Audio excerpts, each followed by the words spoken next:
La procesión silente. Era Jueves Santo. La noche había caído sobre el pequeño pueblo anclado en el pasado, un lugar donde las tradiciones pesaban más que las piedras de su vieja iglesia. Como cada año, me uní a la procesión del silencio. Cientos de fieles, vestidos de luto riguroso, portando velas cuya llama temblaba con cada ráfaga de viento frío que barría las callejuelas empedradas. El único sonido era el arrastrar de pies, el ocasional susurro de una oración ahogada y el lúgubre redoble de un único tambor marcando el paso fúnebre. Pero esa noche, algo era diferente. El silencio no era de respeto, sino de expectación.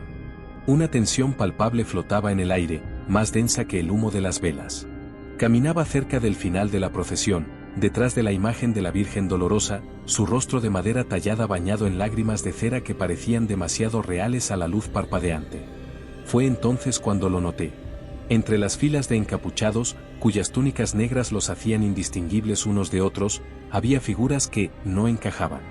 No era su altura, ni su forma. Era su quietud.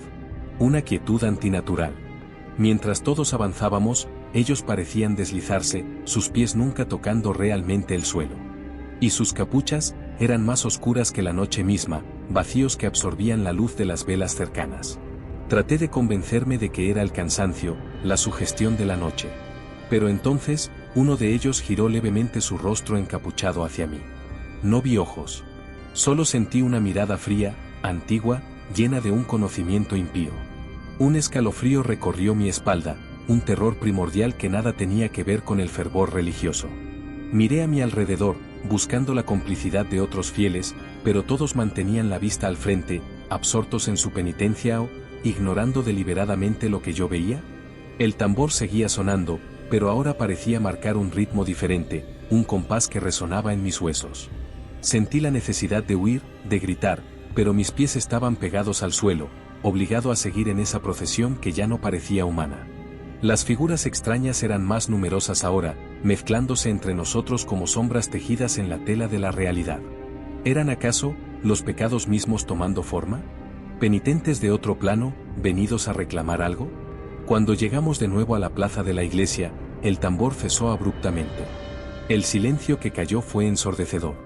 Las figuras inmóviles se detuvieron, formando un círculo alrededor de la imagen de la Virgen.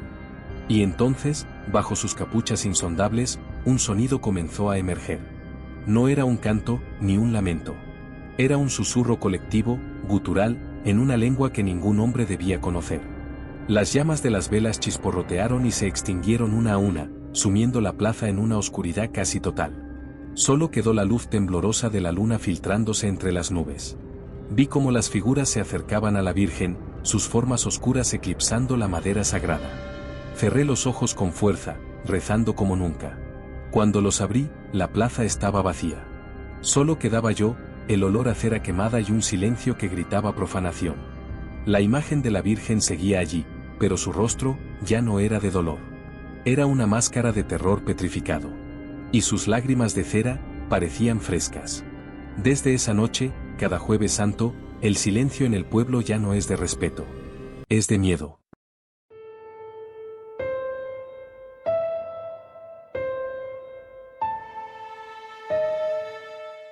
El huevo de Judas. La tradición en mi familia era peculiar, incluso para los estándares de un lugar aferrado a costumbres arcaicas. Cada sábado santo, antes de la vigilia pascual, mi abuela escondía huevos de Pascua en el jardín trasero. Pero no eran los típicos huevos de chocolate brillante. Eran huevos de gallina, vaciados y pintados a mano con motivos intrincados y sombríos, espinas, clavos, monedas de plata. Y siempre, había uno completamente negro. El huevo de Judas, lo llamaba ella con una seriedad que helaba la sangre. Quien lo encuentre, decía su voz cascada, carga con una penitencia especial hasta la próxima luna llena. Debe guardarlo, cuidarlo, y no dejar que se rompa. Nunca explicó por qué. Era un juego macabro que aceptábamos con una mezcla de temor y fascinación infantil. Ese año, yo tenía 12 años. La búsqueda comenzó al atardecer, el aire cargado con la humedad previa a la tormenta y el olor a tierra mojada. Encontré varios huevos con los símbolos del Vía Crucis, pero el negro se resistía. Finalmente, lo vi. Oculto bajo las raíces retorcidas de un viejo árbol de higuera, cuya sombra siempre se sintió pesada. El huevo era frío al tacto, liso y opaco como la obsidiana. Sentí un triunfo infantil, pero también una punzada de inquietud. Lo llevé a mi habitación y lo coloqué en mi mesita de noche, como indicaba la tradición. Esa noche, la tormenta estalló con furia. Y en mi habitación, comenzaron los susurros. Al principio, pensé que era el viento o las ramas golpeando la ventana. Pero el sonido era cercano. Parecía emanar del propio huevo negro.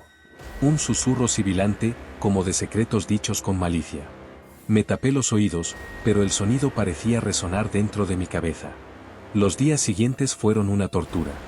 El susurro persistía, a veces claro, a veces apenas audible, pero siempre presente.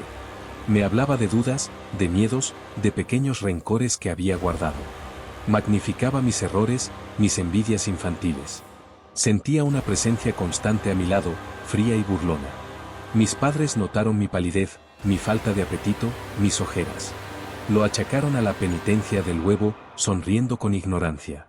Una noche, cerca ya de la luna llena, no pude soportarlo más. El susurro se había vuelto una voz clara, tentadora, que me incitaba a hacer cosas. Pequeñas maldades al principio, luego pensamientos más oscuros. Decidí romper el huevo, acabar con aquello. Lo tomé con manos temblorosas. Pesaba más de lo que debería. Lo acerqué a mi oído. Dentro, algo se movía. Algo viscoso y lento. Con un grito ahogado, lo arrojé contra la pared. No se rompió como un huevo normal. Se resquebrajó con un sonido húmedo, y de su interior no salió yema ni clara, sino una sustancia oscura, espesa, que olía a tierra de cementerio y a traición. Se deslizó por la pared como un aceite negruzco, formando brevemente una figura retorcida antes de ser absorbida por la madera. El susurro cesó. Pero el silencio que quedó era peor. Sentí que algo se había roto dentro de mí también. Algo se había liberado. La penitencia no era guardar el huevo. La penitencia era contener lo que llevaba dentro. Y yo había fallado. Nunca volví a ser el mismo. A veces, en las noches de luna llena, todavía escucho un eco de aquel susurro. Y en la pared de mi antigua habitación, si miras de cerca bajo la pintura nueva, aún se puede ver una mancha oscura. Una mancha con la forma de 30 monedas de plata.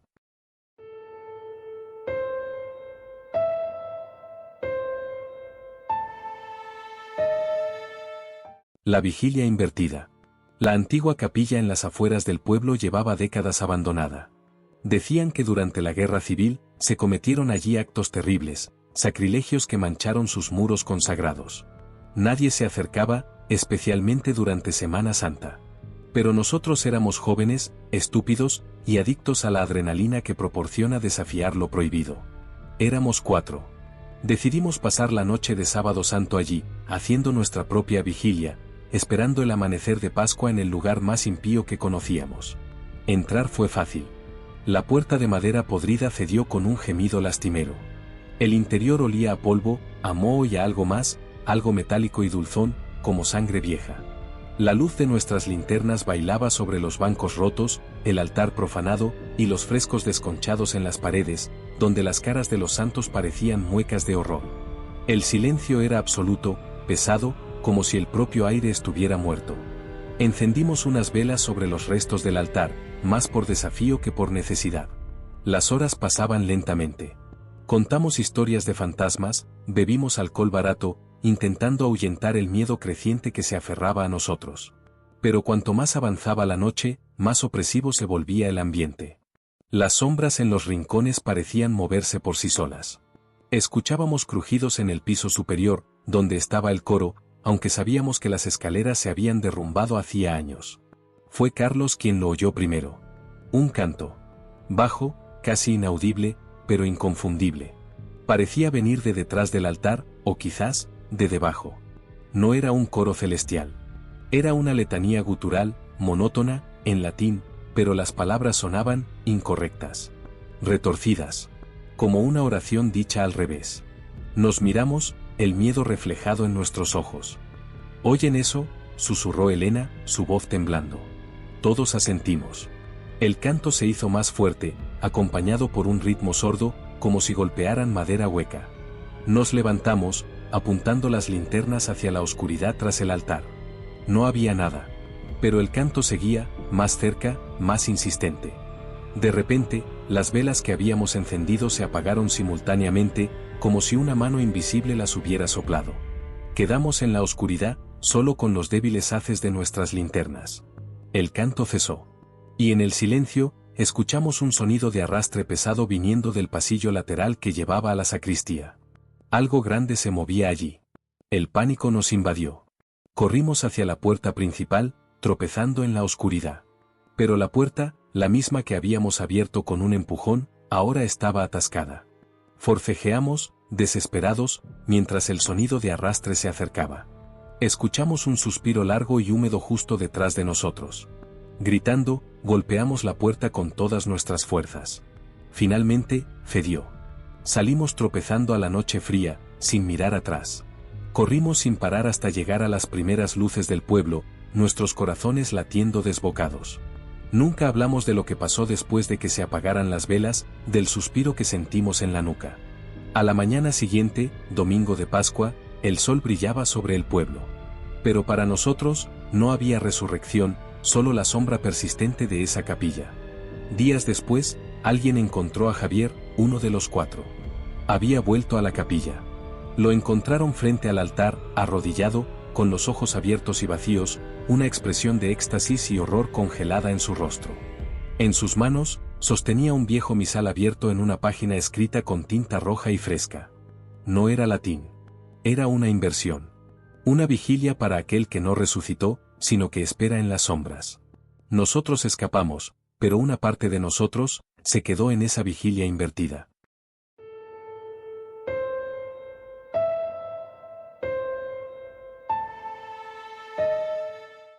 El cordero ausente. La Pascua en el campo de mis abuelos siempre tenía un sabor agridulce. Celebrábamos la vida, la renovación, pero siempre bajo la sombra de la tradición del sacrificio. Cada año, se elegía un cordero. El más blanco, el más perfecto. Se le cuidaba con esmero durante la Cuaresma, casi como a un miembro de la familia. Era el símbolo del Cordero de Dios. Y en Pascua, bueno, cumplía su propósito. Ese año, el cordero elegido era particularmente hermoso. Níveo, dócil, con unos ojos increíblemente inteligentes. Le llamé Nube. Pasaba horas observándolo en el pequeño corral junto a la casa. Me parecía cruel, pero mi abuelo, un hombre de pocas palabras y fe inquebrantable, decía que era la ley. El sacrificio era necesario. La noche antes del domingo de resurrección, hubo una tormenta terrible. Rayos iluminaban el campo como flashes fotográficos, y el viento aullaba como un alma en pena. A la mañana siguiente, el sol salió radiante sobre un mundo lavado. Fuimos al corral. Y estaba vacío. La puerta estaba intacta, la cerca también. Pero Nube había desaparecido. Buscamos por todas partes. Las huellas eran confusas debido a la lluvia, pero no había señales de lucha ni rastros de depredadores. Era como si se hubiera evaporado. Mi abuelo estaba extrañamente callado, su rostro una máscara de preocupación que no lograba ocultar algo más profundo. ¿Miedo? La comida de Pascua fue tensa. Faltaba el plato principal, y con él, parecía faltar algo más. Una sensación de incumplimiento. De algo roto en el orden natural de las cosas. Esa tarde, mientras caminaba por el límite de la propiedad, cerca del viejo bosquecillo que siempre me había dado escalofríos, lo encontré. No era Nube. O al menos, no del todo. Era la piel del cordero. Extendida sobre la hierba húmeda, perfectamente limpia, sin una sola gota de sangre. Como si algo hubiera salido de ella, dejándola atrás como una muda. Estaba intacta, excepto por un detalle horrendo, en el interior, la lana no era blanca. Estaba teñida de un rojo oscuro y antinatural, y parecía vibrar levemente. Retrocedí, el corazón martilleando en mi pecho. Un olor acre flotaba en el aire, un olor a ozono y a corral quemado. Escuché un sonido en el bosquecillo. No era un balido. Era algo gutural, un intento de imitarlo, quizás.